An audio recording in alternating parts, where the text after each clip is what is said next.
The day you make your final mortgage payment, something changes that almost nobody warns you about. It has nothing to do with your bank account and everything to do with a folder sitting inside your county courthouse, a folder with your name on it, a folder that just became a lot more interesting to criminals who have never met you and never will. You worked 30 years for that piece of paper that says the house is yours, free and clear. And the very same day that paper becomes true, you quietly move to the top of a list you didn't even know existed. Stick with me for the next few minutes because I'm going to walk you through exactly how this works, show you real numbers from federal reports so you know this isn't hype, and then hand you a completely free fix that takes about 15 minutes to set up. By the end of this video, you'll know more about protecting your home than most people learn the hard way after it's already too late.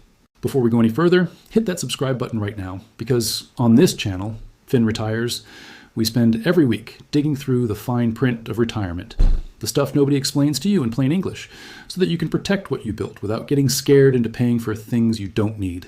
That's really the whole mission here. So subscribe, turn on notifications, and let's get into it. My name is Finn, and before I go one sentence further, I want to be honest with you about something important. I'm not an attorney, I'm not a financial planner, and nothing in this video is legal or financial advice. Every county and every state handles property records a little differently, so please check your own local rules before you act on anything I mention here. What I am is someone who spends a lot of hours reading government reports, so you don't have to. And today's topic is one that deserves your full attention because it targets exactly the kind of home you probably own. Let's start with what this scam actually is, because once you understand the mechanics, the rest of this conversation makes a lot more sense.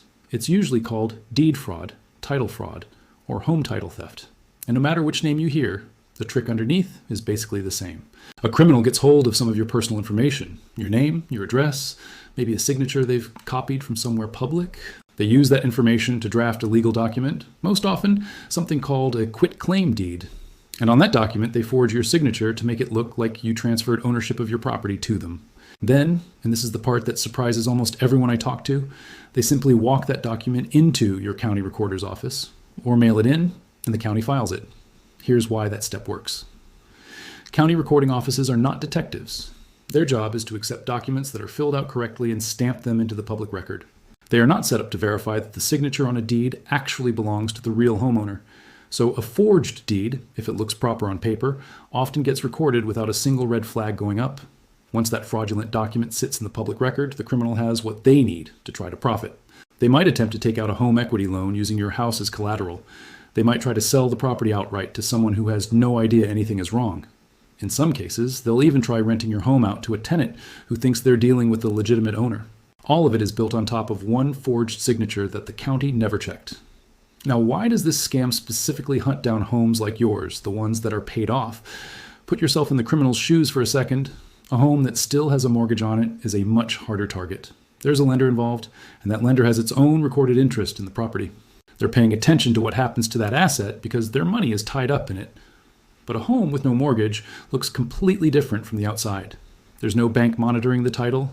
There's no lender's claim sitting on record as a tripwire. And very often, there's a large amount of equity just sitting there, built up over decades of payments, which is exactly the kind of prize a criminal is hoping to find.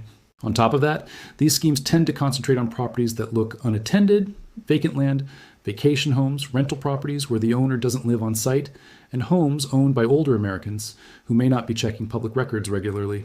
If you own your home outright, you check more than one box on that list without even trying. Before we get to the numbers, it's worth understanding how a criminal actually gets enough of your information to pull this off in the first place, because that part often surprises people just as much as the scam itself. Most of what's needed is sitting in plain sight. Your name and your property address are public record the moment you buy a home. From there, a criminal can piece together additional details through data broker websites, old public records, information leaked in unrelated data breaches, or even a convincing phishing email that tricks you into handing over a piece of the puzzle yourself. None of this requires hacking skills or inside access. It just requires patience and a willingness to stitch together information that's already floating around out there. And once someone has your name, your address, and a rough idea of your signature, drafting a convincing-looking deed has become easier than ever, thanks to how accessible document editing and formatting tools have become. A real estate fraud attorney I came across while researching this topic put it simply, 25 years ago, forging a document like this actually took some skill, but the technology available today has moved much faster than the systems in place to catch it. This isn't just a theoretical risk either. Prosecutors around the country have brought real cases against people who ran this exact playbook again and again. In one widely reported case out of a major Midwestern city, a woman was charged with using forged quitclaim deeds to claim ownership of more than 30 separate homes, many of them owned free and clear, before attempting to sell them off to buyers who had no idea anything was wrong. Cases like that one are exactly why federal and state officials keep issuing fresh warnings about this scam year after year, because the pattern keeps repeating itself in city after city.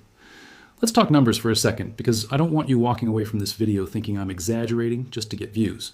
According to the FBI's Internet Crime Complaint Center, which is the federal agency that tracks these kinds of reports, real estate-related fraud losses topped $275 million in a single recent year, pulled from more than 12,000 complaints nationwide.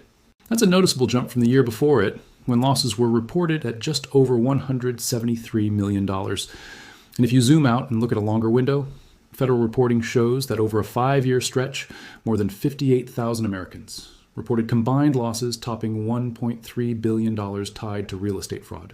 Within that same recent year of federal data, homeowners aged 60 and older alone accounted for well over 2,000 complaints and more than $120 million in reported losses. Those are not made-up numbers designed to scare you into buying something. Those are federal complaint figures, and I'll always try to bring you the real source rather than a scary-sounding guess. Now, I want to pause and ask you something, because your answer genuinely helps me figure out what to cover in future videos on this channel. Before this video, did you know that paying off your mortgage could actually make you more attractive to this specific kind of criminal? Type yes or no down in the comments. I ask because, in my experience, almost everybody assumes paying off the house is the finish line where all the risk disappears. It's wild how often that milestone, the one you work so hard for, is the very thing that puts a target on your back. Here's the good news, and I mean genuinely good news, not the kind of fake reassurance that leads into a sales pitch. A forged deed does not actually transfer your home to anyone.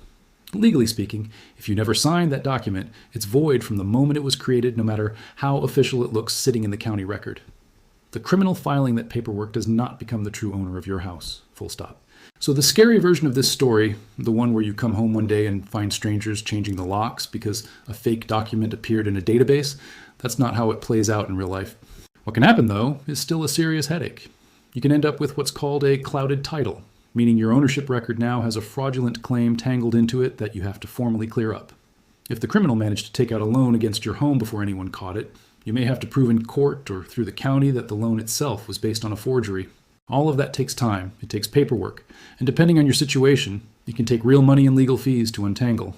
So yes, the crime is real, and the mess it can create is real too, but your house isn't simply gone the moment someone files a piece of paper. Your actual job is much narrower than that. Your job is to catch this early before that clouded title has months or years to snowball into something expensive. That brings us to the part of this video where I want to save you some money, because there's an entire industry built around this exact fear. And it's worth understanding what it actually does before you consider paying for it. You've probably seen the commercials, the late-night ads warning that thieves can steal your home right out from under you unless you sign up for something usually called title lock protection, sometimes marketed as title lock insurance.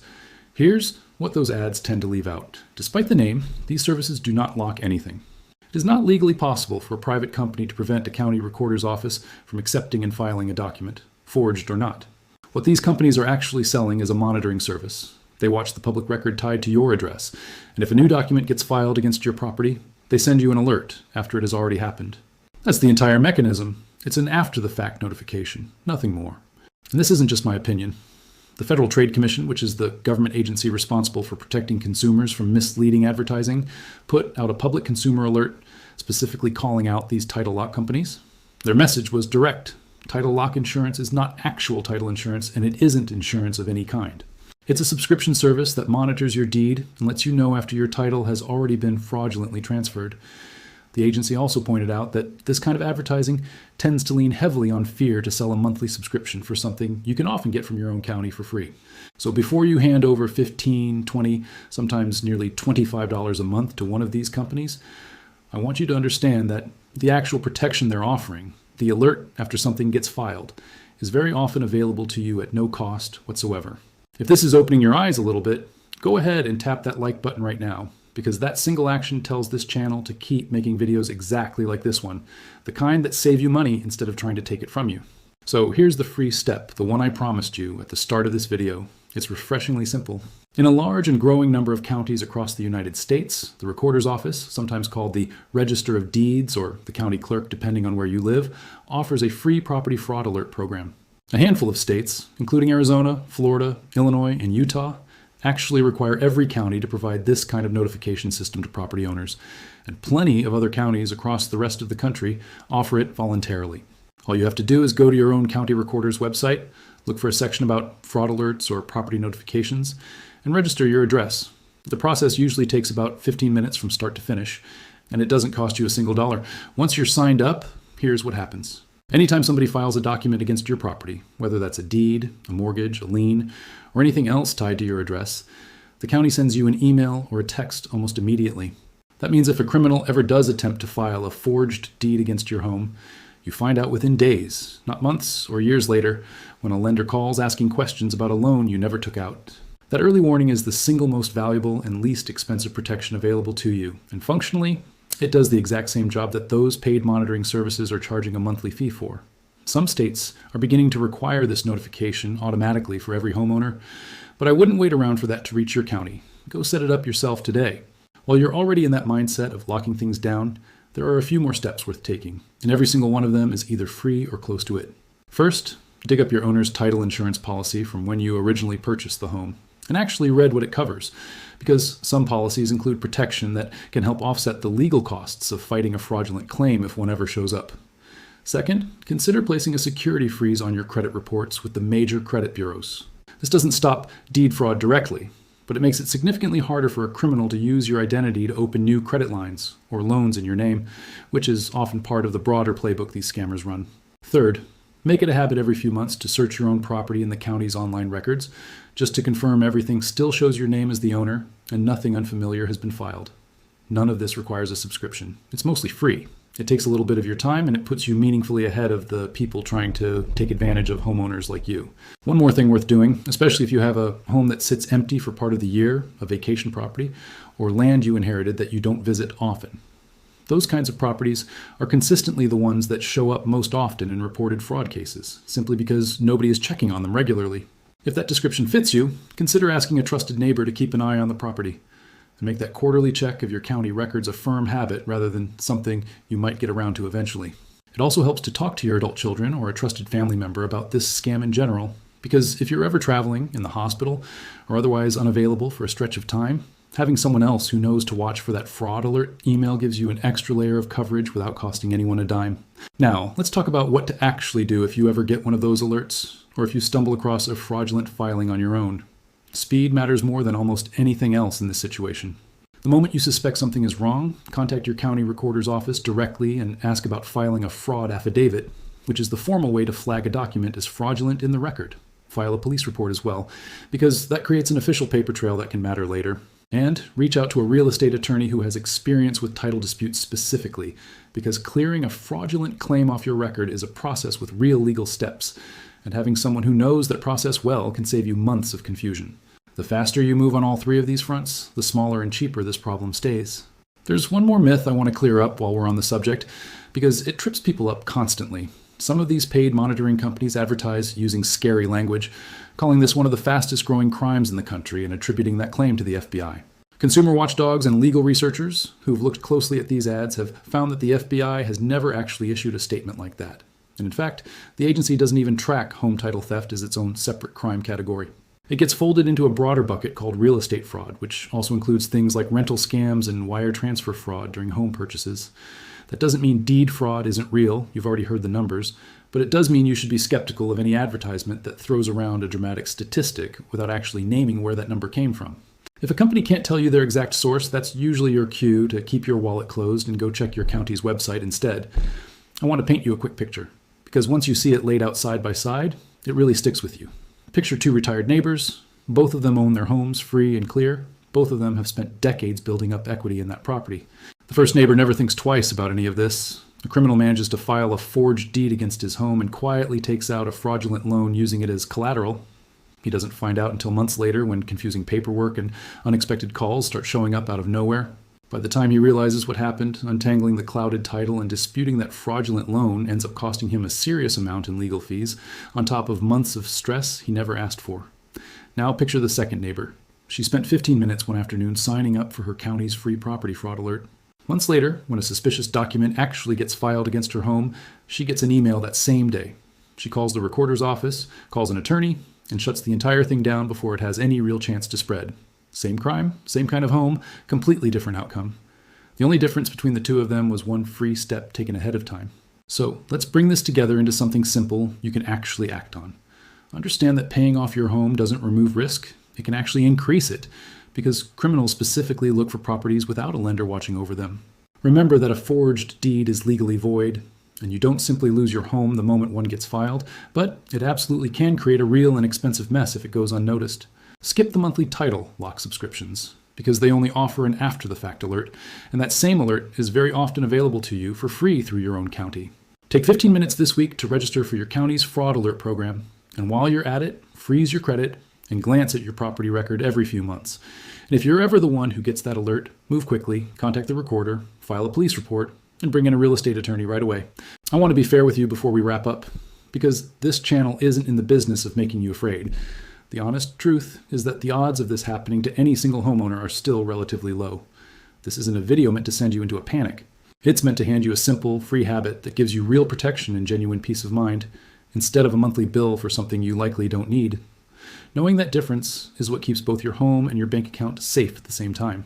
Before you go, I've got one more question for you, and just like before, there's no judgment here at all. I just genuinely want to know. Now that you know there's a completely free way to protect your home from this, are you actually going to take 15 minutes to set up your county's fraud alert this week? Type yes or no in the comments, because the honest answer is that most people either ignore this entirely or end up paying for protection they could have gotten for nothing, and I want to know which side of that line you're going to land on. Here's my last thought before I let you go. The home you paid off is very likely the single biggest asset you own, and it represents a lifetime of decisions, sacrifices, and payments that got you to this point. Protecting it from this particular scam doesn't require fear, and it definitely doesn't require a monthly subscription. It just requires knowing about this one free step and actually taking it before you ever need it. Nobody else is going to set that alert up for you, and you can be sure the companies running those late-night commercials aren't going to be the ones telling you it's free. That responsibility sits with exactly one person, and that's you. If this video opened your eyes even a little bit today, do me a favor and tap that like button. And if you haven't already, subscribe to Finn Retires so you don't miss the next thing the system quietly hopes you never find out about. And please, send this video to someone you care about who owns their home outright, especially if they're retired or getting close to it. Helping them set up that free protection before a scammer ever comes knocking might genuinely be one of the most valuable things you do for them all year. That's exactly what this channel is here for, and I'll see you in the next one.